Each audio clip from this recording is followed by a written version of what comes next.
Bismillahirrahmanirrahim. Assalamualaikum warahmatullahi wabarakatuh. Alhamdulillahirabbil alamin wa bihi nasta'in ala umuri dunya waddin. Wassalatu wassalamu ala asrofil anbiya'i wal mursalin wa ala alihi wa sahbihi ajmain, amma ba'du. Yang terhormat Bapak Dr. Rosidi selaku dosen pembimbing mata kuliah perencanaan pembelajaran, dan tidak lupa teman-teman perjuangan yang saya cintai.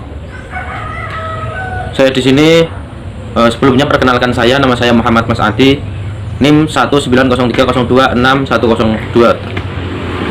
Saya sebagai moderator akan memperkenalkan teman-teman saya di kelompok 10. Yang pertama Mbak Zulfi sebagai pemakalah pertama, yang kedua adalah Mas Miftahul Huda sebagai pemakalah kedua, yang ketiga adalah Mas Abdul Ghani sebagai pemakalah ketiga, dan yang terakhir adalah Mbak Rifatus Solihah sebagai pemakalah terakhir, yaitu keempat. Marilah kita buka acara pada hari ini dengan bacaan Bismillahirrahmanirrahim. Bismillahirrahmanirrahim. Selanjutnya saya serahkan kepada pemakalah pertama Mbak Zulfi, saya persilahkan. Assalamualaikum warahmatullahi wabarakatuh. Perkenalkan, nama saya Zulfiatul Inayah, NIM 19030260021. Nah, di sini saya akan sedikit menjelaskan tentang pengertian silabus. Nah, jadi silabus merupakan seperangkat rencana serta pengaturan pelaksanaan pembelajaran dan penilaian yang disusun secara sistematis yang memuat komponen-komponen yang saling berkaitan untuk mencapai penguasaan kompetensi dasar. Ada juga yang mengartikan bahwa silabus merupakan rencana pembelajaran pada suatu dan atau kelompok mata pelajaran atau tema tertentu yang mencakup standar kompetensi, kompetensi dasar, materi pokok atau pembelajaran, kegiatan pembelajaran, indikator pencapaian kompetensi untuk penilaian, alokasi waktu, dan sumber belajar. Sedangkan menurut Yule Lawati, silabus adalah seperangkat rencana serta pengaturan pelaksanaan pembelajaran dan penilaian yang disusun secara sistematis, yang memuat tentang komponen-komponen yang saling berkaitan dalam mencapai penguasaan kompetensi dasar. Nah, dari sini dapat kita lihat bahwa silabus itu berisi komponen-komponen yang dapat menjawab beberapa pertanyaan, seperti 1. Kompetensi yang akan ditanamkan kepada peserta didik melalui suatu kegiatan pembelajaran. 2. Kegiatan yang harus dilakukan untuk menanamkan kompetensi tersebut. 3. Upaya yang harus dilakukan untuk mengetahui bahwa kompetensi tersebut sudah dimiliki oleh peserta didik. Kemudian, apa saja sih isi dari silabus itu sendiri? Jadi, silabus itu berisi 1. Ada identitas mata pelajaran, 2. Identitas sekolah, yang di dalamnya meliputi nama satuan pendidikan dan kelas, 3. Kompetensi inti, 4. Kompetensi dasar, 5. Tema khusus untuk SDNI sederajat, 6. Materi pokok yang memuat fakta, konsep, prinsip, dan prosedur yang relevan dan ditulis dalam bentuk butir-butir sesuai dengan rumusan indikator pencapaian kompetensi. Yang ketujuh, ada pembelajaran, yaitu kegiatan yang dilakukan oleh pendidik dan peserta didik untuk mencapai kompetensi yang diharapkan. 8. Ada penilaian, yang merupakan proses pengumpulan dan pengolahan informasi untuk menentukan pencapaian hasil belajar. 9. Alokasi waktu, dan yang terakhir, sumber belajar, yang dapat berupa buku, media cetak dan elektronik, alam sekitar, atau sumber belajar lain yang relevan. Baik, terima kasih Mbak Zulfi. Selanjutnya yaitu pemakalah kedua, Mas Huda. Pada Mas Huda saya persilahkan. Assalamualaikum warahmatullahi wabarakatuh. Perkenalkan, nama saya Miftahul Huda, NIM 19030260085. Tadi sudah dijelaskan oleh Mbak Zulfi tentang pengertian silabus. Nah, di sini saya akan menerangkan tentang langkah-langkah pembuatan silabus. Baik, langsung saja saya akan membacakan mengenai langkah-langkah membuat silabus. Yang pertama itu ada mengisi kolom identitas sekolah dan mata pelajaran. Pada bagian ini kita perlu memperhatikan mengenai identitas sekolah dan identitas mata pelajaran, sehingga kita perlu menuliskan dengan jelas nama sekolah, jenis mata pelajaran, ditujukan untuk kelas berapa, pada semester mana, dan alokasi waktu yang dibutuhkan. Yang kedua, menuliskan kompetensi inti. Dalam penyusunan silabus, khususnya pada kurikulum 2013, kompetensi inti harus dituliskan sebagaimana pada kompetensi inti. Di sini meliputi kompetensi inti pada aspek sikap spiritual dan sikap sosial, aspek pengetahuan dan aspek keterampilan. Nomor 3, perlu menuliskan kompetensi dasar. Dalam penyusunan silabus, kompetensi dasar merupakan hal yang sangat penting dan tidak boleh terlewatkan. Kompetensi dasar merupakan sejumlah kemampuan yang harus dikuasai oleh peserta didik dalam mata pelajaran tertentu sebagai rujukan penyusunan indikator kompetensi. Kompetensi dasar ini berlaku secara nasional, ditetapkan oleh BSNP, Badan Standar Nasional Penelitian. Nomor 4, menuliskan indikator pencapaian kompetensi IPK. Indikator pencapaian kompetensi IPK merupakan bagian yang tidak terpisahkan dari kompetensi dasar. Indikator IPK berfungsi sebagai pedoman atau acuan dalam merumuskan suatu tujuan pembelajaran. Nomor 5, mengidentifikasi dan menuliskan materi pokok atau pembelajaran. Materi pokok atau pembelajaran ini merupakan pokok-pokok materi pembelajaran yang harus dipelajari oleh peserta didik untuk mencapai kompetensi dasar dan indikator. Jenis materi pokok bisa berupa fakta, konsep, prinsip, prosedur, atau keterampilan. Kemudian nomor 6, menuliskan kegiatan pembelajaran. Kegiatan pembelajaran yang dimaksud di sini adalah kegiatan pembelajaran yang akan dilakukan dan dipelajari dengan harapan dapat mencapai tujuan pembelajaran yang sesuai dengan yang telah ditentukan. Kegiatan pembelajaran pada dasarnya merupakan bentuk atau pola umum kegiatan yang akan dilaksanakan dalam proses pembelajaran. Kegiatan pembelajaran ini dapat berupa kegiatan tatap muka maupun bukan tatap muka. Kegiatan tatap muka berupa kegiatan pembelajaran dalam bentuk interaksi langsung antara guru dengan siswa, ceramah, tanya jawab, diskusi, kuis, tes. Kegiatan non tatap muka berupa kegiatan pembelajaran yang bukan interaksi langsung guru dan siswa, mendemonstrasikan, mempraktikkan, mengukur, mensimulasikan, mengadakan eksperimen, mengaplikasikan, menganalisis, menemukan, mengamati, meneliti, dan menelaah. Kegiatan pembelajaran kontekstual dan kegiatan pembelajaran kecakapan hidup. Kegiatan pembelajaran dirancang untuk memberikan pengalaman belajar yang melibatkan proses mental dan fisik melalui interaksi antar peserta didik dengan guru, lingkungan, dan sumber belajar lainnya dalam rangka pencapaian kompetensi dasar. Nomor 7, menentukan jenis penilaian.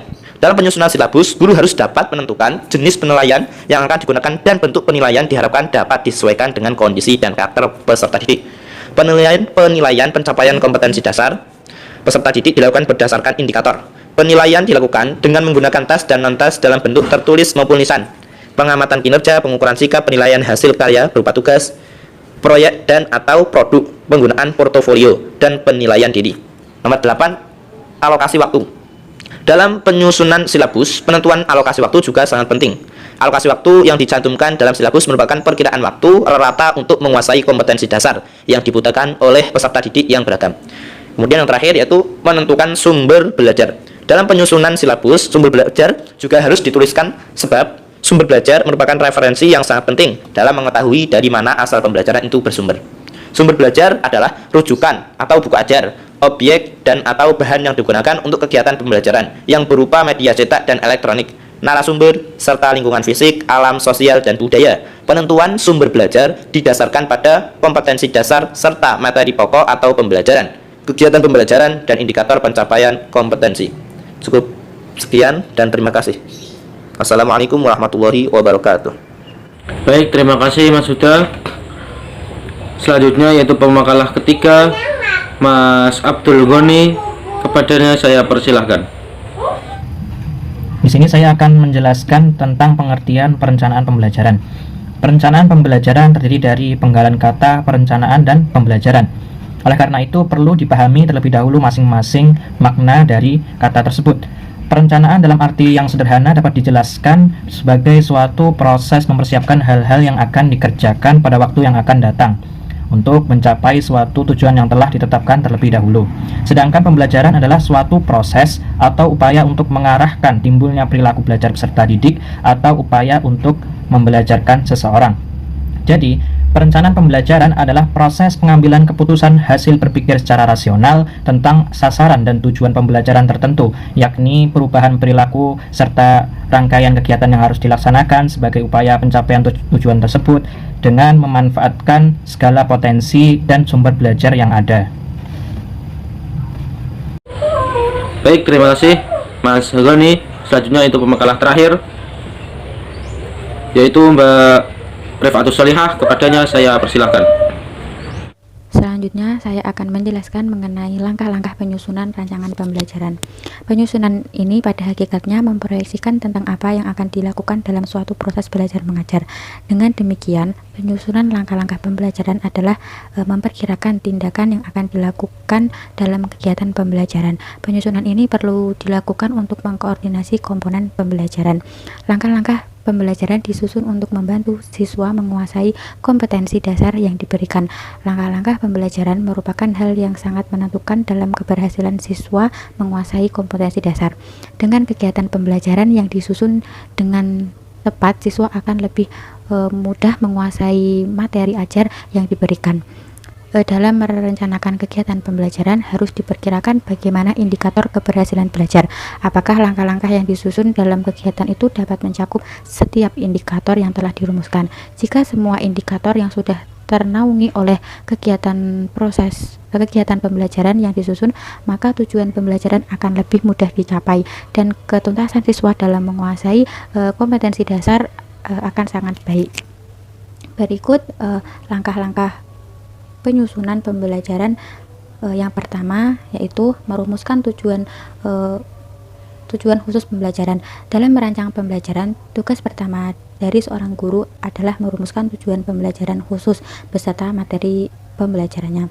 Rumusan tujuan pembelajaran menurut Bloom mencakup 3 aspek penting, yaitu domain kognitif, afektif, dan psikomotorik.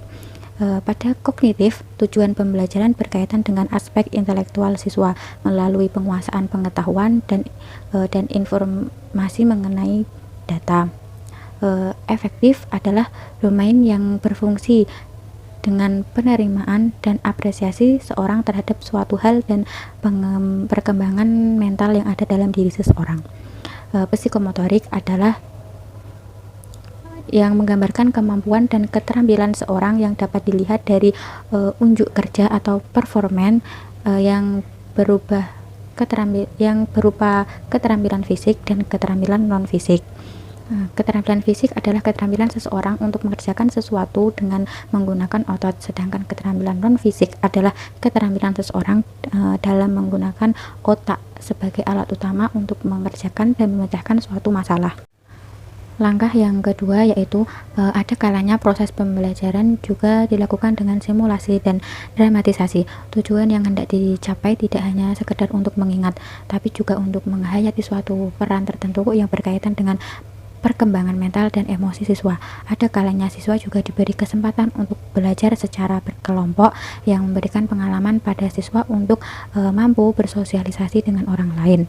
Langkah yang ketiga yaitu menentukan kegiatan belajar mengajar yang sesuai pada dasar yang dapat dirancang melalui pendekatan kelompok atau pendekatan individual. Pendekatan kelompok adalah pembelajaran yang dirancang dengan menggunakan pendekatan klasikal, yakni pembelajaran di mana setiap siswa belajar secara berkelompok, baik kelompok besar maupun kelompok kecil. Pembelajaran individual adalah pembelajaran di mana siswa belajar secara mandiri melalui bahan ajar yang dirancang sedemikian sehingga siswa dapat belajar menurut kecepatan dan kemampuan masing-masing. Langkah yang keempat yaitu menentukan orang yang terlibat dalam proses pembelajaran. Orang yang akan terlibat dalam proses pembelajaran dan berperan sebagai sumber belajar meliputi instruktur atau guru dan tenaga profesional. Peran guru dalam proses pembelajaran adalah sebagai pengelola pembelajaran agar guru dapat melaksanakan fungsi dan tugasnya secara maksimal. Guru juga harus memiliki kemampuan untuk berbicara dan berkomunikasi dengan menggunakan berbagai media. Selain itu, guru juga berperan sebagai pengatur lingkungan belajar yang memberikan pengalaman belajar yang memadai bagi siswa. Guru dituntut untuk mendesain dan mengatur lingkungan agar siswa dapat belajar dengan penuh semangat sesuai dengan gaya belajar masing-masing. Langkah yang kelima yaitu memilih bahan dan alat yang akan digunakan untuk menunjang proses pembelajaran. Penentuan bahan dan alat dapat mempertimbangkan hal-hal sebagai berikut: keberagaman kemampuan intelektual siswa, jumlah dan keberagaman tujuan pembelajaran khusus yang harus dicapai siswa, tipe-tipe media yang diproduksi dan digunakan secara khusus, berbagai alternatif pengalaman belajar untuk mencapai tujuan pembelajaran, bahan dan alat yang dapat dimanfaatkan, dan fasilitas fisik yang tersedia. Langkah yang keenam yaitu ketersediaan fasilitas fisik yang dapat dilakukan dalam pembelajaran. Fasilitas fisik merupakan faktor yang berpengaruh terhadap keberhasilan proses pembelajaran. Fasilitas fisik meliputi ruangan kelas, pusat media, laboratorium, dan lain-lain. Guru dan siswa akan bekerja sama menggunakan bahan pelajaran, memanfaatkan alat, berdiskusi, dan lain sebagainya yang kesemuanya itu dapat digunakan melalui proses perencanaan yang matang, melalui pengaturan secara profesional termasuk adanya dukungan finansial sesuai dengan kebutuhan. Langkah yang kelima yaitu perencanaan, evaluasi, dan analisis hasil belajar. Prosedur evaluasi merupakan faktor yang penting dalam perencanaan pembelajaran, sebab dengan evaluasi akan dapat dilihat keberhasilan pengelolaan pembelajaran dan keberhasilan siswa mencapai tujuan pembelajaran. Di samping itu, hasil analisis pencapaian siswa dapat dijadikan sebagai masukan untuk masukan pengambilan keputusan tentang tindak lanjut dan pembelajaran remedi. Baik, terima kasih Mbak Rifatus Solihah. Sekaligus mengakhiri perjumpaan kita kali ini, saya Muhammad Masadi. Sekian, wassalamualaikum warahmatullahi wabarakatuh.